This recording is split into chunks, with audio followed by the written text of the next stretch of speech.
Boku no Hero Academia Season 3, Episode 3, Kota.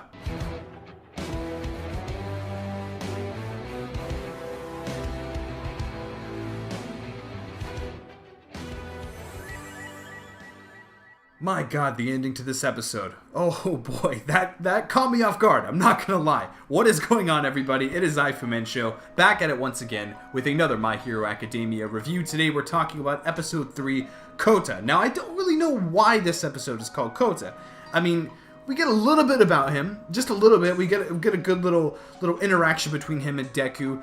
It's kind of cool, you know, when he's handing him the curry and everything, but that's basically it. I mean, really, the entire episode is just these training exercises and kind of what Deku is what his mindset is at. It's not really much about Kota, and that's kind of a problem I've had with My Hero Academia, the anime series at least, is they're not very well at titling the episodes, to be honest, because there were like episodes called Bakugo Origins last season where we legit got nothing of the sort, and this one, although not as ridiculous as that episode, we really didn't see too much about Kota here. In fact, it looks like next week's episode is going to be more about him than this week's episode. So, minor little disappointment, but all in all, this was a really good episode. I really liked what we were doing here. The training exercises. We need to talk about the animation.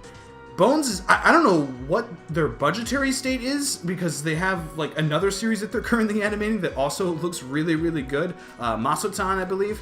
And I just, that studio, man, I don't know how they manage these kinds of things, but literally every single shot in this episode was just fantastic. Even the jokey stuff, like just the little expressive things that they would do with the characters just look so fantastic. There's just like background animations of characters moving. There was like, when Deku was talking to Aizawa, we just see Ida running like through the shot, and it looks so good. Like I just, little details like that, just animating every little character in the background, and just how good it looks too. It's not just like, oh, the characters are moving and they're just in motion to keep the scene, you know, lively. It's so much more than that, because it's just incredible looking. It really is. I cannot stress that enough. Bones is doing the Lord's work with the series, as they always have with My Hero Academia, and pretty much every single other show that they managed to get their hands on. So yeah, animation, definitely probably the best so far this season. Nothing extravagant though, that's what I'm saying. Like, it's not like we're getting just these big, huge, like, extravagant showcases of animation. It's the details. It's the little things, and that's consistency. That's consistency. I think that's so far my favorite part about this season so far, is how consistent the animation has been. The ending to this episode, as we begun this video, pretty intense, not gonna lie. I wish that they kind of set up the villains a little bit more before they start attacking. I wish that we got this kind of sense of, because we see that they're approaching this camp. We see that they're waiting for more people to come. They said they were waiting for 10 people before they attack or whatever. And I like that, but I just wish that we got a little bit more. I wish we got kind of a back and forth between the training exercises and them kind of slowly creeping up and planning on this attack. Because it kind of comes out of nowhere. I'm not going to lie, it did catch me off guard, and it was really scary and cool. And just the overall training exercise that they were doing, where they were pitting each other against one another with Class B and everything. It was like a scare thing. Not really sure what that actually was, to be honest. I'd have to go back and read the rules to that game. But it felt like that training exercise was made so these villains could come and attack during that training exercise. You know what I mean? Like, it just feels a little like you could see the plot. Like, you can literally just see the plot, see the writing there. And that took me out of it just a little bit. But again, it's still menacing, still scary. I love these villains' designs. I really love Dabi. He's creepy. He's a creepy dude.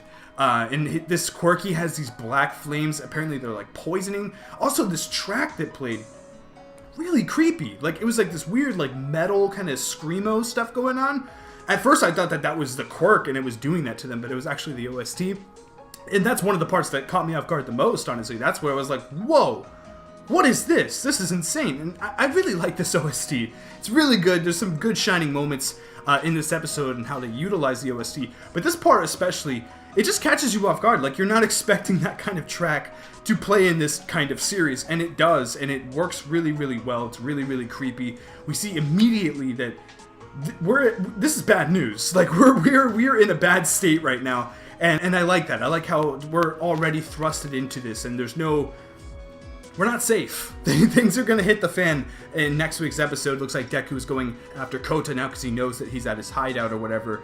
I'm curious. I hope that we get some kind of flashback or something to see like how the villains eventually found them, and where did they have to come across any heroes that were like guarding, because Aizawa was mentioned that like, oh, we have heroes stationed in other parts, on the way here basically, and I'm curious if there was like any kind of confrontation there, or did they, I just want to know kind of the details about it. And that's something that I kind of wish was in this episode. We would get that back and forth, but we kind of just get straight into it.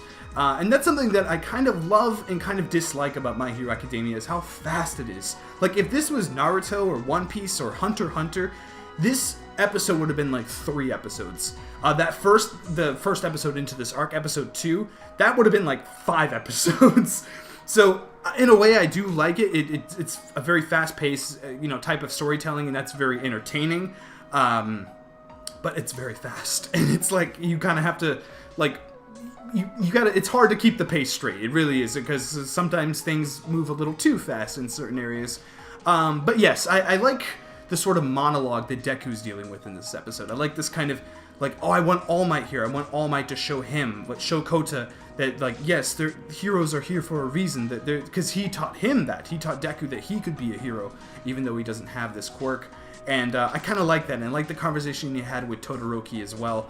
I like the stuff that they were doing with Class B as well. The episode actually opens with Class B, which I thought was really cool. Little change of pace there. We get to see some of the other characters. I'm sure we'll see some of them actually fight these villains in next week's episode. I'm really excited about that, because we really haven't seen them since like the tournament arc back in Season 2. So it's going to be refreshing seeing them. Seeing some fresh faces take on these villains. And these villains, we don't know what these quirks are about. We know a little bit about Dabi. I don't know anything about Toga. I don't know anything about the weird lizard stain looking guy, or the weird like dude that's like wrapped up in a straitjacket or whatever. I don't know what's going on. I really don't. They're all really scary. They all look really, really fun and creepy, and I like that. And I'm losing focus here. This camera, I don't know why it's doing that. But yeah, all in all, this was a really good episode. I really enjoyed it. Great animation, really fast-paced, and that's something that I guess I'm kind of just getting used to. I'm like, oh yeah, that's right. That's how My Hero Academia is. It's always been that way, so it shouldn't catch me off guard too much here. It's just been a little while since I've watched some My Hero Academia, so yeah.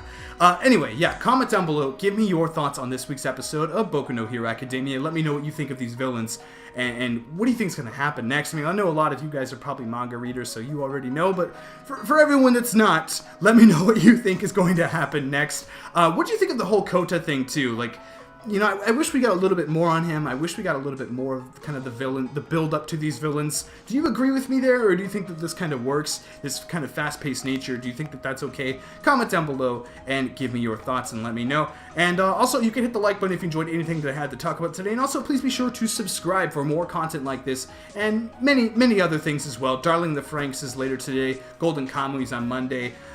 Gaming stuff is going to be coming onto this channel real soon. I'm working on some other videos in the background of this one, so yeah. And also, thank you to everyone that has subscribed over the past like week. My god, I have climbed quite a bit, and I really, really appreciate it. It means a lot to me. Again, I have some special things planned that are coming up real soon, and I hope that you guys are really excited about it. So yeah, thank you very much for watching, and until next time, I'll see you guys later. Bye bye.